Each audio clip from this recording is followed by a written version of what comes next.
आता हे बोलणं पटकन होईल की नाही हे मला नाही सांगता येत. तुमचं बोलणं मीही पूर्णपणे ऐकून घेईनच असं नाही.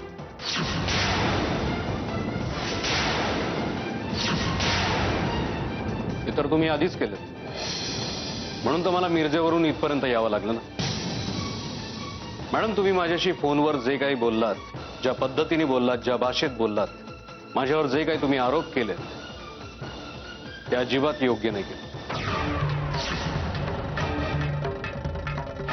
केवळ माझ्यावरचे संस्कार म्हणून मी तुम्हाला तुमच्या भाषेत उत्तर नाही दिलं. अदरवाईज ती भाषा मलाही बोलता येते. माफी मागणाऱ्या माणसाची सुद्धा ही भाषा असत नाही मिस्टर शेखरराज देशमुख. मुळात मी इथं कोणाची माफी मागायला आलो नाही. मी जे काही चुकीचं वागलो, म्हणजे असं तुमचं म्हणणं आहे. मी काय चुकीचं वागलो ते तरी मला सांगा. तुमच्या मनात याबद्दल काय गैरसमज आहेत ते मोकळेपणानं बोला माझ्याशी.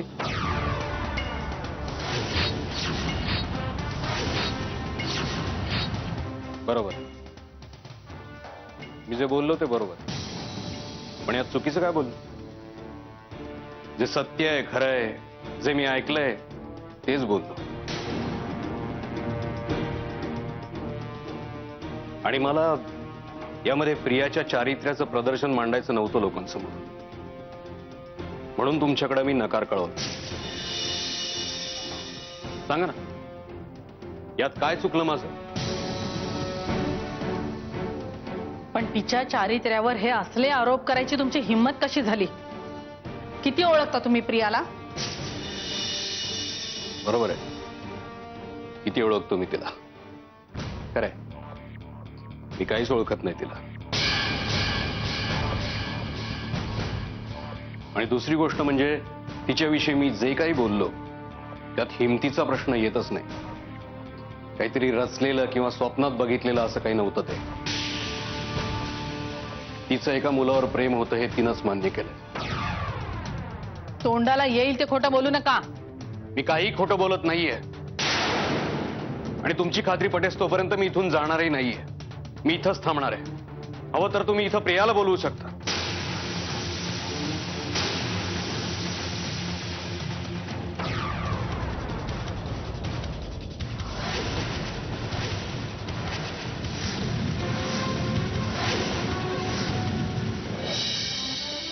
अगं झालं ना समजा व्यवस्थित. तुझ्या नवऱ्या वाचून काय अडलं का माझं? हा? व्यवस्थित झालं. लावलाच का फोन पुन्हा? हे तुझं बरं आहे ग. म्हणजे काय बी झालं तरी तुला बी त्याच्या वाचून जमत नाही आणि त्याला तुझ्या वाचून करमत नाही. जरा काय झालं की लावला फोन. अगदी लहान पोरासारखं आहे बघ तुझं. हे जरा काय झालं की आईशीला सांगायला जायचं. किती साधी आहेस का तू. आई बिगर चलत नाही ना, तसं आहे बघ तुमचं. नाही, तसं नाही आजी. त्यांना काळजी वाटेल ना. कसं डॉक्टरांनी सगळं नॉर्मल आहे असं सांगितलं म्हटल्यावर त्यांच्याही जीवात जीव येईल. म्हणजे त्यांना काळजी नको वाटायला म्हणून मग आपलं मी फोन लावते. करू ना? कर बाई फोन कर. कठीण आहे ग बाई तुझं.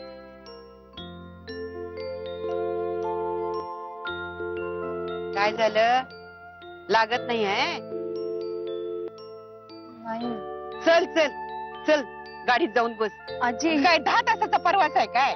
होईल की आता जाऊन पोहोचू. चल चल लवकर. तिकडे जाऊन बोल काय बोलायचं. सावकाश चढानी गाई करू नका. कठीण झालंय बाई तुमच्या लोकांचं खरंच. आई गो, देवा देवा देवा. चल रे बाबा.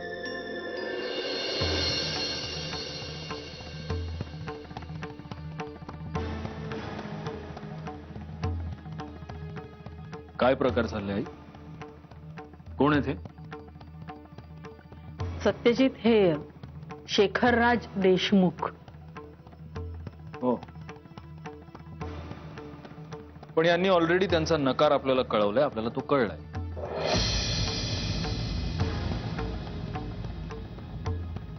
मग आता हे इथे का आलेत?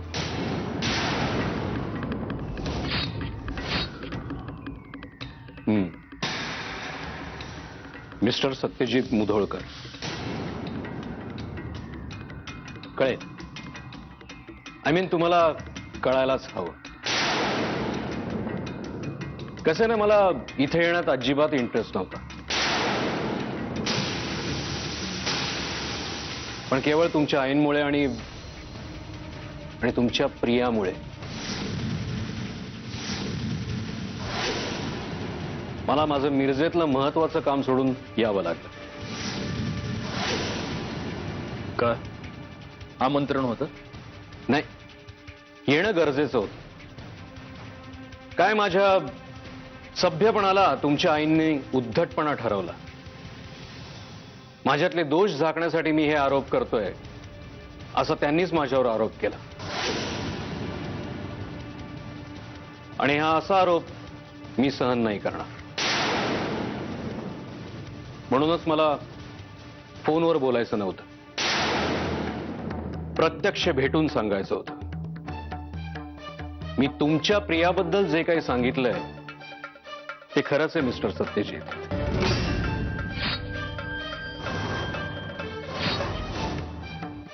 M I right? एक मिनिट. हे काय तुमची प्रिया लावलंय? डोकं ठिकाणावर आहे का?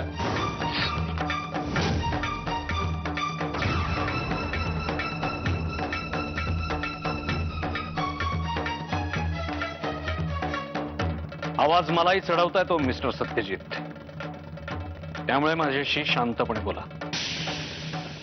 आणि मी काही चुकीचं बोललेलं नाहीये. तुमची प्रिया नाही, खरं तर मी तुमचीच प्रिया असं म्हणायला हवं होतं, नाही का?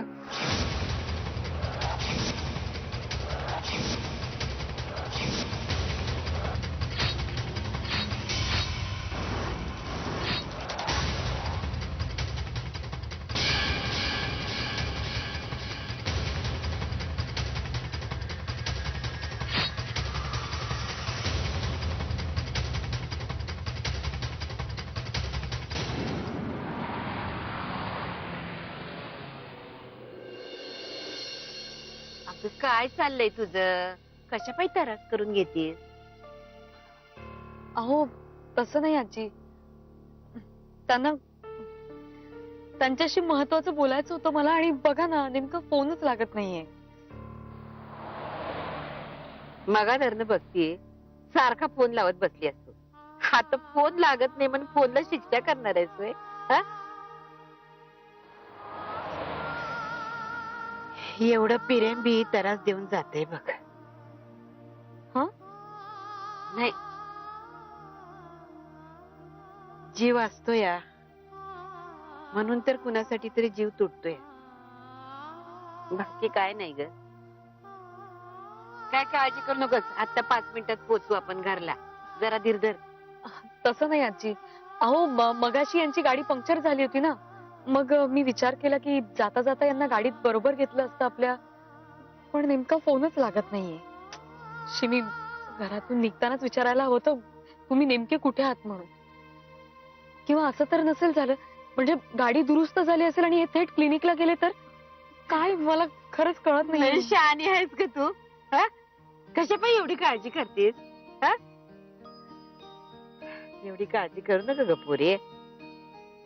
तुम्ही दोघं ना लहान पोरांसारखे हात बघा, दुसरं काय नाही. शांत राहा जरा. अरे ये दादा, जरा दमानं घे की. एवढी गाई, हिच्यासारखी तुला बी गाई झाली वे.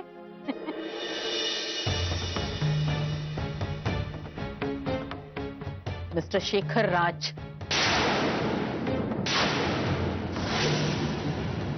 इतका वेळ मला वाटत होतं की तुमची बुद्धी भ्रष्ट झालीये, पण नाही, तुम्हाला विचार करायची सुद्धा बुद्धी नाहीये. माझ्या मुलावर असले घाणेरडे आरोप करताना तुम्हाला एका क्षणाचा विचार करावासा वाटला नाही?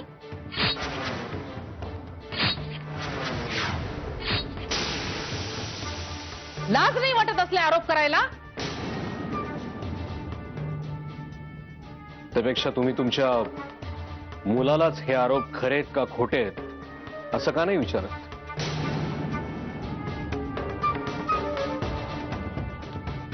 पुरे तुमचा एक शब्दही ऐकायची इच्छा नाहीये माझी. मी जे काही आरोप केलेत तुम्हाला खरंच खोटे वाटत असतील, तुम्हाला खरंच याबद्दल काही माहिती नसेल, तर मॅडम तुमची तुमच्याच घरात खूप मोठी फसवणूक होतीये.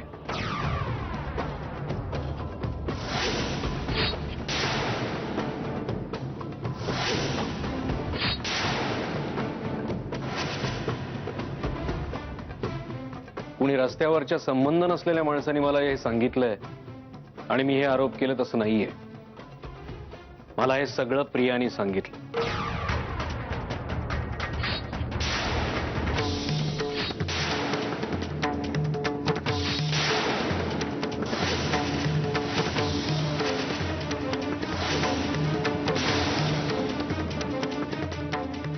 मला प्रियानं जे काही सांगितलं त्यावरूनच मी हे बोलतोय.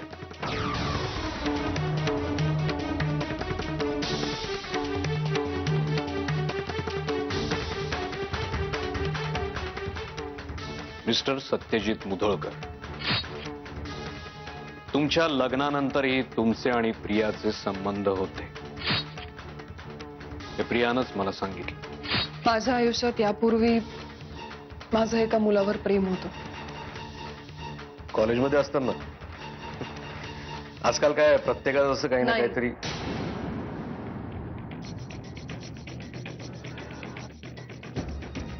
माझं तसं नव्हतं. माझं कॉलेजमधलं इमॅच्युअर प्रेम नव्हतं.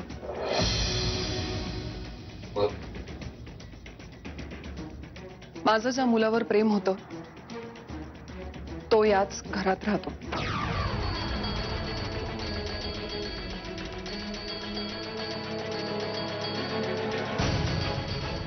शालिनी मावशीचा मुलगा सत्यजित मुधोळकर.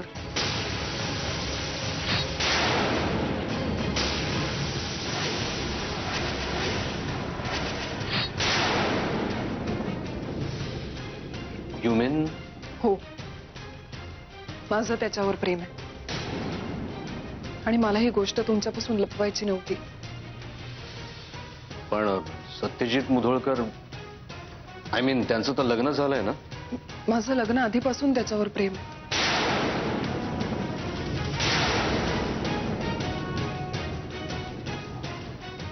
लग्न का नाही केलं? कारण त्यांनी माझं प्रेम कधी समजूनच घेतलं नाही आणि लग्न केलं दुसऱ्या कुठल्या तरी मुलीशी. पण म्हणून माझं प्रेम कमी झालं नाही. पुढे योगायोगाने म्हणा किंवा नशिबाने अशी परिस्थिती आली की त्यालाही माझ्या प्रेमाची, माझ्या आधाराची गरज वाटू लागली. मग माझ्या मनातलं प्रेम पुन्हा एकदा जागं झालं आणि मी पुन्हा त्याच्यात गुंतत गेले. पण यावेळी आम्ही दोघंही ते प्रेम जगत होतो आणि त्या प्रेमातून आम्ही खूप जवळ आलो. खूप जवळ. काही काळापुरत्या का होईना, पण आम्ही मर्यादा ओलांडल्या.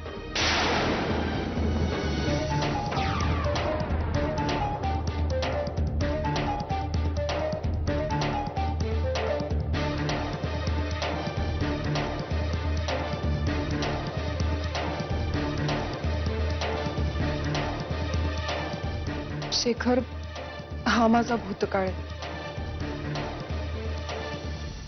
पण हा मला तुमच्यापासून लपवायचा नव्हता.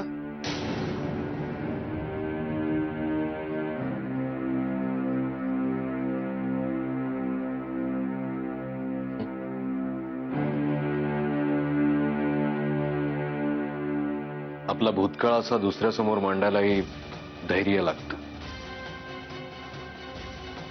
आणि प्रिया तुमच्यात ते आहे.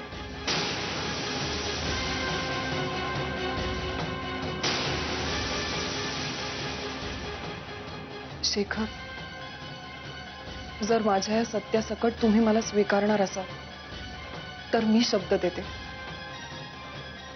माझ्या भूतकाळाची सावली मी आपल्या संसारावर कधी पडू देणार नाही.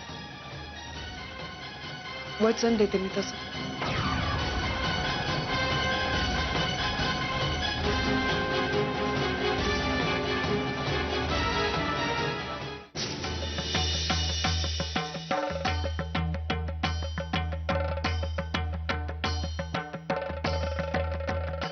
जे काही होतं ते सगळं असं आहे. यातला एक शब्द जरी खोटा असला तरी आयुष्यभर मी तुमचा चाकर बनून राहायला तयार आहे.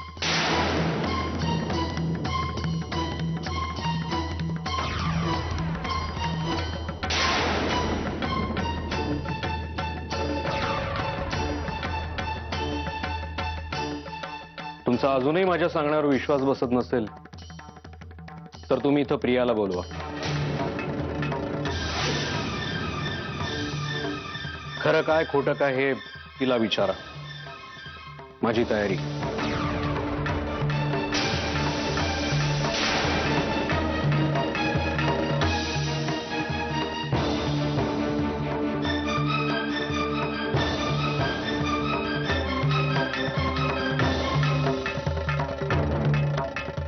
मला इथं येऊन कुठलाही तमाशा करायचा नव्हता.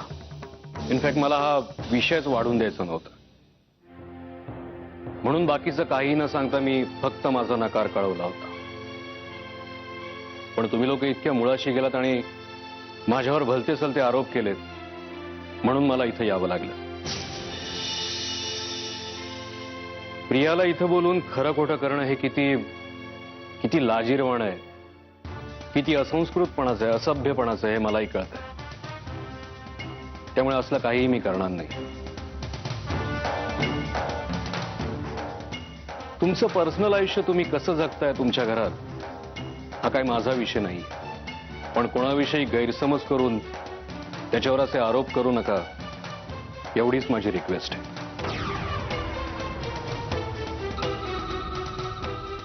येतो मी.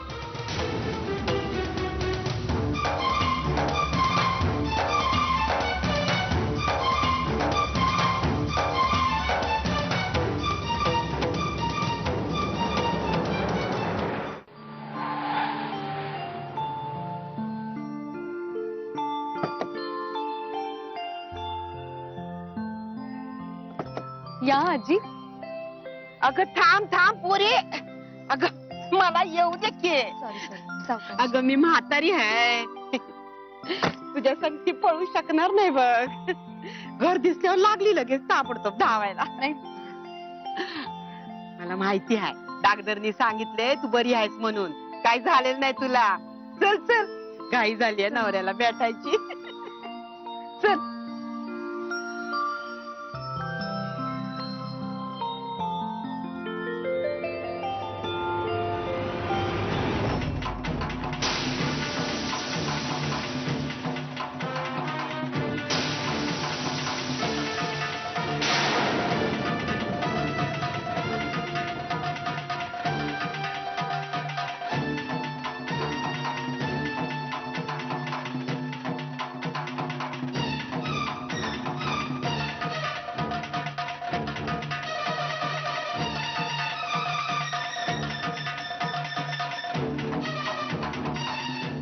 काय झालं?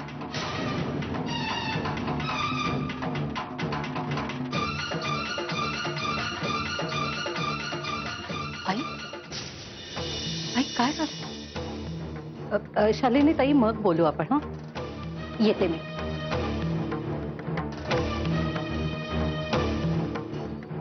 आई काय चाललंय? आणि मी आता ज्यांना बाहेर बघितलं ते कोण होते? आई अहो काय झालं मला सांगा ना प्लीज. सत्यजित मला तुझ्याशी बोलायचंय. तुझी इच्छा असेल तर माझ्या रूम मध्ये बोलूया.